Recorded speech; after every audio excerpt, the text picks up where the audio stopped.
Hello and welcome to another video on my channel. So today the topic will be, as I promised you in an earlier video, that I will build a Windows 98 gaming PC with a Voodoo 5500 graphics card and an ASUS P3BF motherboard, which is this one shown in the picture now.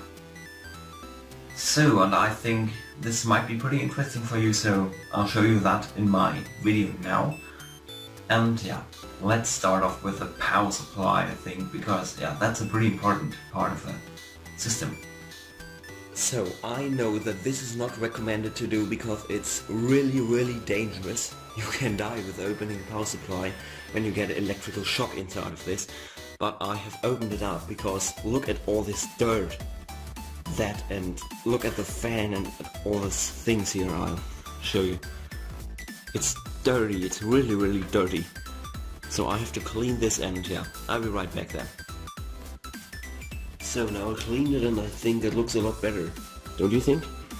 Fan is clean and the base unit of the power supply is also as clean as possible again. So I'll put this together and yeah, then I'll put it in the system. So there we have it. The power supply is clean and can be used now. So of course we will need some expansion cards because some things like audio, video and network are not included on the motherboard, which is it's not a problem of course because we have lots of expansion slots on that. So the first thing I will insert is a 16-bit ISO card. It's a sound card, it's basically Sound Blaster 16 PMP. Why do I use an ISO card and not a PCI card? Yeah, simple. DOS games have the best compatibility with this. So let me zoom in here a little bit, and what revision is this? Yeah, it's a CT2950 card, so yeah, pretty nice one. Has good sound quality, less hiss and all that stuff. So the next thing I will install is another card, and that's a PCI card. It's a simple network card, LAN, 10 and 100 megabits. And this is a 3XP card by 3Com. It has the 3XP processor on here. That's like a coprocessor with DMA functionality. So the main CPU won't have to handle all the networking functions that this thing can provide. So now the main attraction. I think that you all know what this is. You're right. I'll put it down here very gently. It's a Voodoo 5500 graphics card by 3dfx. That is the last officially sold graphics card from 3dfx that you could buy, which is not a prototype like the V5 6000, but it's already pretty expensive today, so it's a collector's item of course, and yeah, it is the fastest glide card that you can buy. And the two fans on the card resemble two VSA 100 graphics chips which are running in SLI mode on the one video card. So it's dual GPU. I think this is one of the very first dual GPU cards. Besides the ATI cards, I think it was the Rage Fury Max or something like that. That also had two graphics chips. But this card is truly an awesome video card. So this video card can run pretty hot, especially the video chips. So I have already cleaned the fans, but I will apply on the back side of the video card. Let me show that to you. Here and there, where the VSA 100s are from the back side, I will put some of these little things that are passive cooling solutions. So let me open those up quickly. Here's a sticker on the back. So that's removed. Now I can stick this on there, but before I do that, I will take a cotton swab and something of this screen cleaner, and I will get this a little wet with that. So, and I will clean the surface of the Voodoo 5 on the back, because otherwise the heat won't be pulled out by the passive coolers as well. This mod is completely removable, so I won't destroy any originality of the video card with that mod. So put it on here and watch out that they don't hit any capacitors or resistors or whatever these little things are. So push on the front a little bit. Yeah, so there we have it. That's one of them. And now let's put the second one on. Also remove the little sticker here first. Oh, that's nasty. Can't get it off. So now it's off, and yeah, put that back. Now I can put this thing on there as well, on the other underside of the other VSA 100, so that this is also cooled that direction, so that it's the same as the other cooler. Or better, it's a heatsink. It's not really a cooler, it's pretty much more a heatsink. So push on there a little, on there as well. Is that straight? Now it's very straight. And that's what a card looks like. Yeah, it has two little heatsinks on the back now. And the cooler's on the front. I think you can see that pretty nicely. Yeah, so that's the Voodoo 5500 I have. And it's a revision A1 like most ones. And the special thing about it is that's the PCI version and not the AGP like the most V5 5500s. So yeah, now let's put this in my system. So as you can see, I've already put some things into my system. Of course the case is a Thermaltake Soprano, not the DX model, but the normal Soprano. And I've already put the motherboard in here. It's an Asus P3BF. It's a really nice slot 1 motherboard. And yeah, on that motherboard I currently have a CPU, you can see that, and that's a 450 megahertz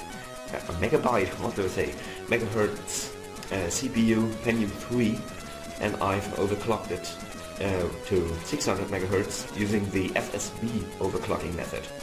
So, and the memory I have in there are SD-RAM modules, and in total they have 256 megabytes, so that will be enough for this system. So I already put in there a hard drive. You can see it there a little bit where this Molex plug goes in, and that's a 40 gigabyte IDE drive, and also there are 2 DVD burners and a floppy disk drive. You will see that in a moment. Of course the power supply is missing, that will slide in there, and I'll put that one in that I cleaned early on. And how are there Molex plugs, you will think? Yeah, okay, I admit, I use Molex splitters in here. Because yeah, the power supply has some SATA ports as well, and I will use them using converters from SATA to Molex, which are also hidden in the case somewhere. So there you can see the front of the beautiful Thermaltake Soprano case in silver.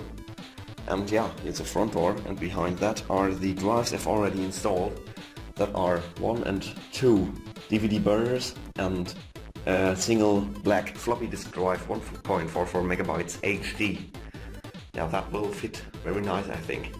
So, and the disk drives are, of course, the standard floppy drive with the PC connector, and the other drives have IDE connectors, not SATA or something like that, using a converter. So now I'm gonna install the expansion cards.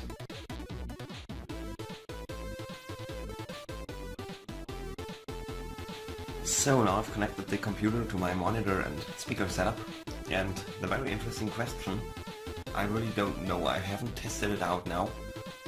Will it boot up? So 3, 2, 1, go! Yeah, turns on. Screen turns green, the little LED, and we have a Voodoo boot screen. Voodoo BIOS screen. And that is awesome. Let's go to the BIOS. Everything connected and detected. So 133 FSB, that's all correct. 2 voltage. Hard drive, legacy floppy, and disk drive is detected. And here, yeah, primary slave is none, that's correct as well. yeah, 256 megabytes of memory. Oh wow, it works just fine. So let's meet up again when I have installed Windows and all the drivers and some games and everything. So I'm back here, I have Windows 98 installed and all the drivers I need for network, 3dfx and yeah, the Sound Blaster driver actually installed by itself. I didn't have to do anything with that. That was cool, I think. It's PMP.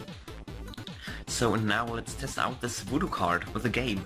I have a bunch of games here, 9 games on here, and everything is almost supporting the Glide engine, but not the GDAs.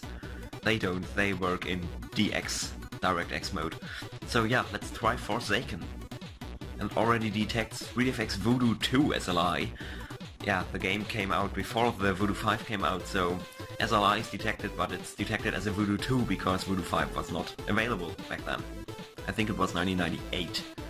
So let's launch it in the Voodoo 2 mode and yeah, let's see what happens. And it works just fine. It's the patch release 1.01 and I'm running it in 640 by 480 I think at the moment. And it looks gorgeous. It looks really gorgeous on the Voodoo because it has texture smoothing and it doesn't look pixelated and everything. So let's start a normal game on here. And I get the volcano map there. Don't know if you know the game, but I think yes if you watch this video here. And it works just fine. It's so awesome. Let's shoot those away here. I think it works at a constant 60 FPS at least it feels like that. And at the moment I'm just playing at 640 by 480 because my slow 600 MHz Pentium III cannot handle anything better or higher. I will have to swap the CPU out for a faster model, presumably a 12 core.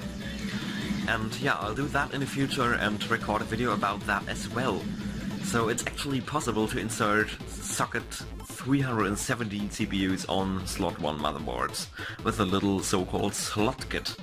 Yeah, but that is a topic for another video, and I'm really happy that you watched my video, and yeah, leave a like if you liked it, subscribe if you want more, and yeah, let's meet up soon.